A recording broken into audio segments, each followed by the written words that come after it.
The ghost that lived in our house wasn't evil. At least, that's what we believed. When my sister and I were kids, we lived in an old farmhouse surrounded by fields and a giant apple tree. We spent hours exploring every dusty room and hidden corner in the house. But our favorite thing about living there wasn't the house itself. It was the ghost. She never appeared to us, but we always knew she was there. Strange things would happen that made us believe someone was quietly watching over us. Things you wouldn't believe. We called the ghost Mother. We thought she was kind. Everything Mother did convinced us she was protecting us. Some mornings, my sister and I would wake up to find a cup sitting on each of our nightstands. We knew they hadn't been there the night before we went to sleep.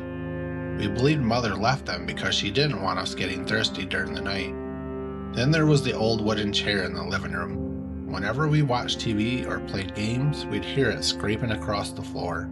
Slowly, inch by inch, it would move closer to where we were sitting. Sometimes it made it all the way to the center of the room. We always pushed it back against the wall. Somehow, it always found its way back though.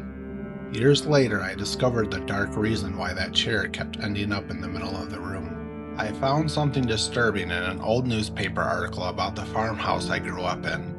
Long after my family moved out, I came across the old newspaper article about the farmhouse and the family who had originally lived there. The home belonged to a widow raising her 2 children alone. According to the article, one night she gave each of them a cup of poisoned milk before bed. After both of her children passed away, she hung herself inside the house. I just sat there staring at the page, trying to process what I'd read. Then I noticed there was an old photograph printed beside the story. The moment I looked at that photo, everything suddenly made sense. The horrifying truth was revealed in the picture about everything we'd experienced. It showed the farmhouse living room. A woman was hanging from a wooden beam. Directly beneath her was an old wooden chair lying in the exact center of the room. The same chair our ghost spent years dragging back to that very spot. Then I remembered the cups that kept appearing beside our beds. All those years we believed Mother was taking care of us. Now I realized Mother wasn't being kind as we had thought, but instead she was trying to make us relive the night she took the lives of her own children.